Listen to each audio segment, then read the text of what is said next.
권리 잠금할 때 그때 동시에 임대차 계약을 쓰자. 이게 오늘의 핵심의 얘기예요. 이거는 안 돼요. 되게 잘못된 거예요.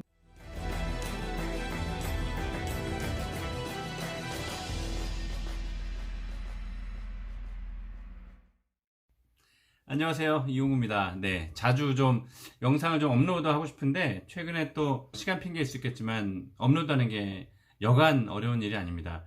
영상을 녹화하는 게 중요한 게 아니라 그걸 또 편집해야 되니까 또 보시는 분들이 자막을 좀 넣으면 훨씬 더 이해하는 데 도움이 좀 되실 텐데 그러지 못해서 너무 좀 죄송하고요. 제 영상을 보시는 분들은 연락도 좀 자주 주시고 물어보시는 분들이 굉장히 많은데 이제 처음 창업하시는 분들은 어떻게 계약하는지도 모르고 또 계약의 문구를 어떻게 해야 되는지도 모르고 또 사기당하는 건 아닌지 굉장히 걱정을 많이 하세요. 특히 오늘 제가 계약을 하나 뭐 조금 진행하러 갔었는데 상가를 갖고 있는 사모님이세요. 월세가 300만 원이니까 상가 시세로 따지면 한 10억 정도 되는 거겠죠. 연수익률 한 4% 정도 따지면.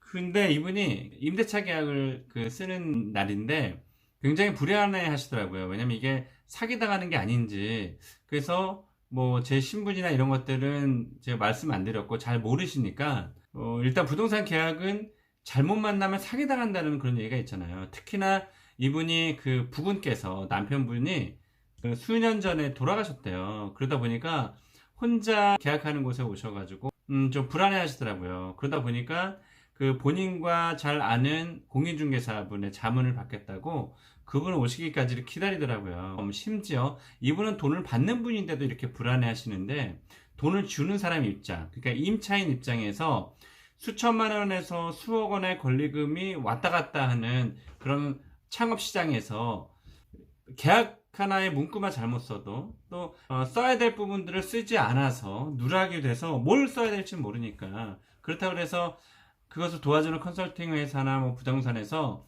자기 일처럼 꼼꼼히 해주면 좋은데 또 그렇지 않는 경우도 있잖아요. 그래서 점포를 얻는 임차인 입장에서는 두 가지의 큰 산을 넘어야 되는 거죠. 하나는 현재 있는 임차인에게 권리금을 주잖아요. 그러니까 주고받을 때 사기당하지 않아야 된다는 거. 뭐 사기라는 게 더 뭐 큰 범위에서 사기지만 내가 손해보지 않는 그런 계약을 해야 되니까. 또 한 가지는 건물주한테 말려서, 물론 건물주분 입장에서도 뭐 건물주분이 유리한 입장으로 계약을 끌고 나갈 테니까. 근데 반대급부인 내 입장에서는 임차인 입장에서 유리한 조건을 끌고 나가야 되니까. 왜냐면 내가 권리금을 주고 인테리어 시설을 하고 몇 년 운영을 했으면 권리금이 수억 원이 발생이 될 수도 있거든요. 근데 나중에 뭐 계약 하나 잘못해가지고 내가 수억 원의 권리금도 날릴 수 있는 거거든요. 사람들은 모르는 거예요. 그래서 판사도 자기가 계약에 참여를 하지 않았기 때문에, 그리고 또 양쪽 당사자 간에 어떻게 거짓말하고 있는 것을 알 수가 없어요. 그래서 판사는 당연히 문서 또 증거 뭐 이거 가지고 판단할 수밖에 없기 때문에 여러분들 쓰시는 계약이 굉장히 중요하다는 거. 그래서 오늘 건물주분도 나오셨는데 건물주분이 되게 불안해 하시는 거예요. 그것처럼 임차인 입장에서도 굉장히 불안해 해야 되거든요. 그런데 아무한테나 이 권리양도 계약을 맡기는 경우가 많아요. 그래서 여러분들이 임대차 계약을 쓰고 할 때 혹은 권리양도 계약을 할 때 이 점 하나만 좀 알아주셨으면 좋겠어요. 제가 다른 영상에서도 이걸 강조한 적이 있었는데 뭐냐면 내가 권리양도 계약을 썼어요. 쓰고 나서 잔금까지는 적어도 빠르게는 뭐 일주일 안에 잔금을 하는 경우도 있지만 1개월이나 2개월 정도 하는 경우도 있거든요. 여기서 중요한 거 하나를 제가 말씀을 드릴게요. 오늘 권리양도 계약을 썼어요. 예를 들면. 근데 계약하는 것은 여러 가지 방법이 있겠지만 크게 두 가지로 볼게요. 기존에 장사하시는 분하고 다이렉트로 그냥 둘이서 컨설팅이라든지 아니면은 중개업 하시는 분들 빼고 둘이서 다이렉트로 계약할 때 어떤 문구를 써야 되는지도 모르는 것처럼 일단 가게를 파시는 분에게 끌려서 계약을 하실 수 있어요. 근데 가게를 파시는 분 입장에서는 본인의 유리한 대로 끌고 나가기 때문에 그것을 잘못했다고 할 수는 없어요. 그분 입장에서는 당연히 그럴 수밖에 없으니까. 그런데 장사를 하려고 하는 내 입장에서는 그 계약이 온전하게 끝까지 아무 무리 없이 사고 없이 잘 진행이 되어야 될 거 아니에요. 그래서 이제 그런 부류가 하나 있고, 하나는 컨설팅 회사인데, 컨설팅 회사 쪽에서도 컨설팅 회사가 유리한 방향으로 계약을 쓸 수밖에 없어요. 그건 당연한 거예요. 그래서 그런 것들을 색안경을 끼라는 게 아니라 짚어 나갈 것을 정확하게 짚어야 된다는 뜻이거든요. 그래서 잘 들으셔야 돼요. 권리양도 계약은 완벽한 계약이 아니잖아요. 근데 권리양도 계약이 굉장히 중요하거든요. 왜냐면은 권리양도 계약을 하고 임대차 계약이 돼야만 이 권리양도 계약이 효력이 있는 건데, 임대차 계약이 되지 않은 상황에서 권리양도 계약은 효력이 없어요. 그러니까는 권리양도 계약은 임대차 계약이 된다라는 조건 하에 이 권리양도 계약이 효력이 발생이 되는 거란 말이에요. 그래서 권리양도 계약을 할 때 권리금의 계약금 10%를 주는 경우도 있고, 혹은 뭐 30%를 주는 경우도 있고 5%를 주는 경우도 있겠죠. 이거는 뭐 법에서 정한 건 아니니까 내 마음이에요. 양 당사자 간의, 양도인과 양수인 간의 협의에 의해서 계약금이 결정이 되는 거니까. 그래서 일단 계약금을 줬단 말이에요. 줬는데 여태까지 컨설팅 회사들 대부분이 어떻게 했냐면 그 중간에 건물주와 임대차 계약을 잡지 않고, 예를 들면 권리양도 계약을 했어요. 그 계약금을 넣습니다. 그리고 중도금까지 넣어야 했어요. 통상적으로 대부분 그랬어요. 왜 그러냐면 컨설팅 회사에서는 계약이 깨지는 거를 막아야 되잖아요. 왜냐면 계약 깨지면 수수료를 못 받으니까. 그래서 일단 중도금을 걸게 만들었단 말이에요. 그러면 그 권리양도 계약에 대한 계약금 10% 들어갔고, 대부분 중도금은 권리금 총 금액의 절반 정도까지 넣게끔 이렇게 유도를 해요. 그래서 계약금 10% 넣고, 그러면 중도금이 40%거든요. 그리고 나머지 50%는 이제 잔금이에요. 이런 것까지는 괜찮아요. 그런데 그 권리금에 대한 계약금 10%를 넣었어요. 이것도 뭐 적은 돈이 아니죠. 만약에 권리금이 1억이면 1,000만 원이니까. 근데 거기다가 중도금까지 넣으면 일단 5천만 원이 가는 거거든요. 근데 이때 중도금까지 넣었다 이거예요. 여기서 문제는 뭐냐면, 그 아주 많은 컨설팅 회사의 컨설턴트들이 잔금하는 날 임대차 계약을 진행하는 경우가 굉장히 많아요. 이게 잘못된 거예요. 건물주 얼굴도 보지 않은 상태예요. 건물주가 임차인에게 줄 수도 있고 안 줄 수도 있어요. 임대차를. 그렇잖아요?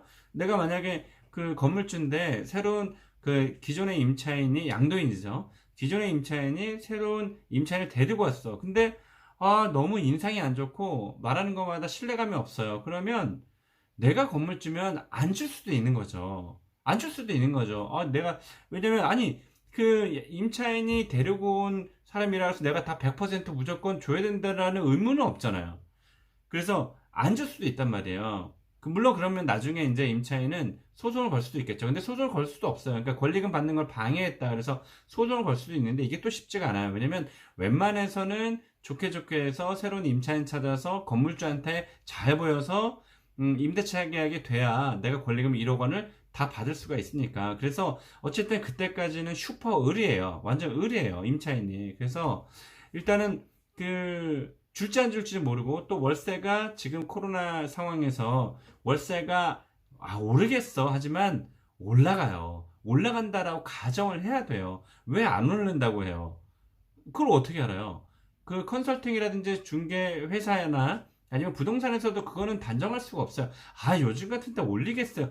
그거는 본인의 생각이지 건물주의 입에서 나온 얘기도 아니고. 그래서 건물주 아니면 그 임차인과 건물주 간의 그 대화들을 녹취를 하면 모르겠지만, 이거 녹취도 무슨 근거가 있어요? 예를 들면 내가 그래 300 받을게. 근데 내가 마음이 바뀔 수도 있는 거죠. 그거는 임대인 마음이에요. 그래서 컨설팅 회사에서는 이런 얘기를 해요. 아니, 건물주가 2번 나오는 거 싫어하니까 권리 잔금할 때 그때 동시에 임대차 계약을 쓰자.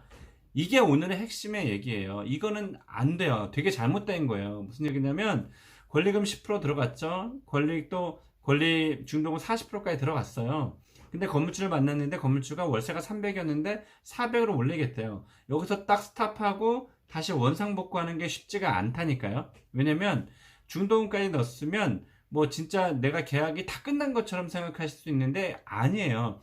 건물주를 안 만났어요, 아직. 임대차 계약이 어떻게 될지 모르는 상황에서 그게 내 거라고 할 수 있겠어요? 전혀 아니에요. 그래서 가장 좋은 방법은 권리양도 계약을 써요. 그리고 권리금 10%를 줍니다. 주고 나서 제 다른 영상 보시면 아시겠지만 원래 권리양도 계약 쓰기 전에 건물주도 만나보면 더 좋아요. 근데 그게 현실적으로 쉽지 않을 수 있습니다. 근데 현실적으로 사실 쉽지 않아요. 그런데 되도록이면 내가 그 권리양도 계약을 쓴다는 건 이 계약을 쓸 의사가 있다라는 뜻인데 그 전에 건물주를 만나면 가장 좋아요. 근데 그게 만약에 그게 안 될 경우에는 권리양도 계약을 쓰시고 나서 바로 중도금 큰 돈이 들어가기 전에 임대차 계약을 써야 돼요. 그래서 건물주가 2번이 나오든 3번이 나오든 그런 거 아랑곳하지 마세요. 뭐 건물주가 뭐 2-3번 나오는 거 싫다, 거기에 말리시면 안 돼요. 왜냐면 건물주 입장에서도 내가 누군지를, 새로운 들어온 사람이 누군지를 보고 싶어 하세요. 그래서 권리양도 계약 10% 주고요. 그 다음에 그 다음 날이나 그 다다음 날에 중도금은 더 이따가 내시고요. 임대차 계약을 잡아달라고 하세요. 그 컨설팅 회사나 양도인에게. 그래서 내가 이 가게를 얻고 싶은 마음이 있어서 당신한테 권리 양도 계약 10%를 준 거니까 이제는 건물주를 만나게 해달라. 그래서 건물주를 다음 날이나 다다음 날 만나세요. 만나셔서 건물주가 나와서 괜찮네요. 오케이. 뭐 월세 이렇고 뭐 좋습니다. 그래서 계약을 쓰시면 이때 거의 뭐 한 7-80% 완벽한 거죠. 그것도 100% 완벽하다고 볼 수는 없지만 어쨌든 그래도 임대차 계약을 썼으니까 뭐 정상적으로 계약이 되는 거예요. 그때부터 안도를 좀 하시면 돼요. 그 다음에 이제 권리금 중도금을 주고 그리고 나서 나중에 잔금할 때 임대차 계약에다 잔금을 주고 권리 다 넘어가는 거 보고 권리양도 잔금을 주셔야 되는 거예요. 근데 대부분은 장사를 처음 하시는 분들은 컨설팅 회사에 끌려가니까 컨설팅 회사에서는 컨설팅 회사에서 유리한 대로 유도할 수밖에 없어요. 그거는 그들의 입장에서 또 당연한 거거든요. 계약을 깨트릴 수 없으니까. 그래서 기존의 양도인이 나한테 얘기했던 것들, 월세, 뭐 관리비, 어떤 뭐 특약사항 같은 것들, 또 알아야 되는 것들, 이런 것들은 양도인은 권리금 받고 나가야 될 사람이기 때문에 단점들은 웬만해서는 좀 감추거나 숨길 가능성이 높아요. 여러분들이 양도인이실 때 또 그럴 수도 있어요. 그러니까는 나는 이제 양수인 입장에서는 가게를 얻는 사람 입장이니까 꼼꼼하게 짚어야 돼요. 큰 돈이 오고 하기 때문에 그래요. 그래서 요거 상황을 스케줄을 제가 정리하면 제가 이걸 여러분 앞에 두고 막 설명해야 막 1시간 뭐 아니면 50분 이렇게 설명해야 여러분들 다 이해가 가실 텐데 영상을 또 길게 보는 거 싫어하잖아요, 여러분. 그래서 제가 이걸 딱 간략하게 정리하면 모르시는 거 있으면 저한테 개인적으로 전화나 이메일이나 뭐 카카오 채널을 물어보시면 돼요. 어쨌든 스케줄은 어떠냐면 자, 이제 제일 중요합니다. 권리 양도 양수 계약할 때 권리금 10% 주세요. 주고 그 다음에 권리금 잔금할 때 그 건물주 만나서 임대차 계약을 쓰면 여러분 무조건 끌려가게 될 수밖에 없어요. 왜냐면 계약금 10% 줬죠. 뭐 중도금 40% 줬죠. 근데 건물주를 뭐 잔금을 보름이나 뭐 한 달 이렇게 될 거 아니에요. 그러면 그때 가서 사람들 다 뽑고 또 주변에는 내가 장사하겠다고 다 알렸는데 건물주가 100만원 월세 올린다고 해서 50만원 월세 올린다고 해서 여러분 안 하실 것 같으세요? 무조건 끌려가서 할 수밖에 없어요. 그게 바로 당하는 거예요. 그래서 그런 모든 조건들이 완벽해야만 여러분들이 그냥 그대로 고 하시는 거예요. 그래서 권리양도 계약할 때 10% 내시고요. 권리금에 대한 중도금은 일단 넣지 마세요. 넣지 마시고 그 전에 임대차 계약을 하세요. 건물주를 반드시 만나야 돼요. 건물주가 그러니까 양도인이나 컨설팅 회사에서 들었던 조건들, 보증금, 월세, 관리비, 또 계약 기간들이라든지 이런 것들이 틀려지면 내가 권리양도 계약할 때에 명시할 거 아니에요. 보증금, 월세 다 명시할 거 아니에요. 그게 틀려졌기 때문에 그 권리양도 계약은 지속이 될 수가 없어요. 그냥 깨거나 아니면 여러분들이 건물주와 어느 정도 좀 조율을 해서 월세를 조율한다든가 보증금을 조율한다든가 뭐 그렇게 해서 여러분들이 진행하시면 돼요. 근데 잔금할 때 임대차 계약을 하게 되면 여러분 건물주 앞에서 굉장히 작아집니다. 그래서 어쨌든 그 권리양도 계약에 10%를 넣으시고 그리고 중도금 전에 건물주를 만나서 임대차 계약을 하시고요. 그리고 나서 이상이 없으면 임대차 계약 하시고, 그 다음에 이제 권리금 중도금을 주고, 그 다음에 이제 잔금밖에 안 남았잖아요. 그래서 그 잔금할 때 임대차 계약, 임대차 계약에 대한 잔금과 권리양도 계약에 대한 잔금임을 하게 되잖아요. 이때는 일단은 건물주를 만나세요. 잔금할 때 만나시고, 여태까지 했던 거 다 이상이 없는지 마지막으로 점검하고, 잔금 싸주시고, 권리금에 대한 잔금을 싸주시는 거예요. 근데 권리금에 대한 잔금을 싸주시는 것도 예를 들면 공과금이라든지 양도인이 처리해야 될 모든 사항들을 다 처리한 후에 그 다음에 여러분들의 권리금에 대한 잔금을 주시는 겁니다. 일단 돈을 주면 그 다음부터는 다 끌려가게 돼 있기 때문에 웬만해서 돈을 안 주라는 소리가 아니라 한 코스 한 코스 다 짚어가면서 돈을 주셔야 된다라는 거예요. 그래서 오늘 내용 아시겠죠? 다시 정리할게요. 그 권리양도 계약금 10% 주고 그 다음에 건물주를 만나서 임대차 계약을 하시고요. 그때 임대차 계약, 임대차 보증금 10%만 내시면 되니까. 그러고 나서 권리금에 대한 중도금 주셔도 되고 안 주셔도 되고 그건 약정하시면 되는 거고요. 나머지 잔금할 때는 임대차 계약에 대한 잔금 넣고 권리양도 잔금을 넣는 겁니다. 아시겠죠? 그 권리양도 계약 써의 내용이라든지 임대차 계약에 대한 내용은 제가 추후에 또 다른 영상에서 여러분들께 소개를 해드리도록 하겠습니다.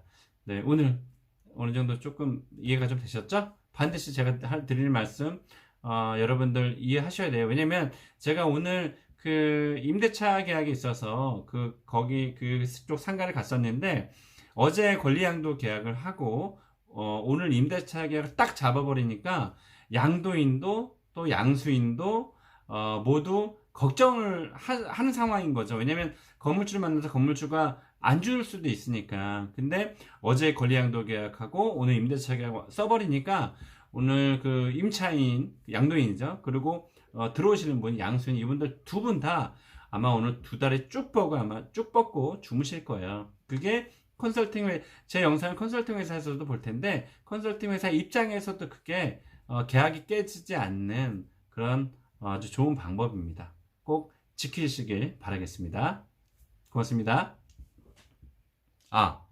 좋아요, 구독, 알림. 저 원래 이런 거 잘 안 하는데 좀 이제 해주세요. 네, 저 올해 안에 10,000명 돼야 됩니다. 고맙습니다.